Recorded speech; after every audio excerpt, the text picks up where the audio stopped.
తర్వాత వృశ్చిక రాశి వారు ఎలా మెలగాలి, వారికి ఎటువంటి అదృష్టాలు శుభాలు ఉన్నాయి గురుగారు? ఇక వృశ్చిక రాశికి దానికి అధిపతి కుజుడే. ఆ కుజుడే ప్రారంభం నుంచి వక్రంలో ఉన్నాడు.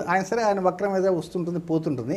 కానీ వృశ్చిక రాశి జాతకులు ఏమిటి, ముఖ్యంగా ఆరోగ్య విషయాల్లో కొంచెం నెగ్లెక్ట్ చేసే అలవాటు ఉంటుంది. సపోజ్ ఏదో గుండె నొప్పిగా ఉన్నట్టుంది, అది గ్యాస్ ప్రాబ్లం లేండి అని పక్కన పెట్టేస్తారు. ఇది గ్యాస్ ప్రాబ్లం కాదు, ముందు కార్డియాలజిస్ట్ దగ్గర చూపించుకోవాల్సిన అవసరం ఉన్నది. అది ఏదైనా కావచ్చు, షుగర్ కావచ్చు, బీపీ కావచ్చు, ఏదైనా ఆరోగ్య విషయాలపైన ఎక్కువ దృష్టి ఉంచాలి. మొట్టమొదటి పాయింట్ అది. ఇక జనవరి 3వ తేదీ శుక్రుడు చంద్రుని చూడండి, ఫిబ్రవరి 1వ తేదీ శుక్రుడు చంద్రుని చూడండి, జనవరి 25వ తేదీ సాయంత్రం సూర్యుడు అస్తమించిన తర్వాత 5 గ్రహాలు చక్కగా కనబడతాయి. 5 గ్రహాలు చూడండి, వీక్షించండి, మీ ఇష్టదైవాన్ని అందులో భావించుకొని, దర్శించుకొని, నమస్కరించుకొని ప్రార్థించండి. దానికి ముందు రోజు కానీ ఆ రోజు కానీ కొన్ని నానినటువంటి శనగలు ఒక అరపీటికాడు చాలు పట్టుకొని ధ్యానించి ప్రార్థించి ఆ తర్వాత తినండి. ముందే పరిహారం చెప్పేస్తున్నారు. ఇకపోతే వృశ్చిక రాశి వారికి ఏంటంటే కొంత శత్రు భయం ఎక్కువ పెరిగే అవకాశం ఉంది. కనుక శత్రువులతో కొంచెం జాగ్రత్తగా ఉండాలి.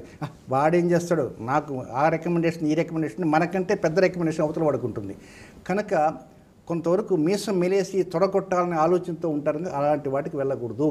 సాత్వికంగా మాట్లాడండి. ఎంత సాత్వికంగా వృశ్చిక రాశి వారు మాట్లాడగలిగితే అంత డెవలప్మెంట్స్ వస్తాయి. ఎప్పటి నుంచి వస్తాయి డెవలప్మెంట్స్? సాత్వికంగా మాట్లాడుతున్న డెవలప్మెంట్స్ వస్తాయి. నేను ఈ నిమిషం నుంచి మాట్లాడతానండి అన్నా అనుకో, నువ్వు ఈ నిమిషం మాట్లాడొచ్చినా, జనవరి ఆఖరి నుంచి మాట్లాడినా, ఫిబ్రవరి మాట్లాడినా, అది మార్చి నెల 20వ తేదీ తర్వాత నుంచే అనుకూలత ప్రారంభమవుతాయి. ఆరోగ్య విషయాల మీద ఎక్కువ శ్రద్ధ ఇప్పటి నుంచి, ఈ నిమిషం నుంచే శ్రద్ధ చూపించాలి.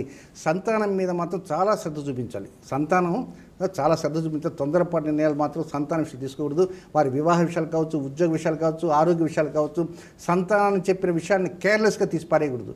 అవతల వారు చెబుతున్నది వినటానికి ప్రయత్నం చేస్తే మొత్తం మీద వృశ్చిక రాశి వారికి డెవలప్మెంట్స్ అనేవి పరోక్షంగా వస్తాయి.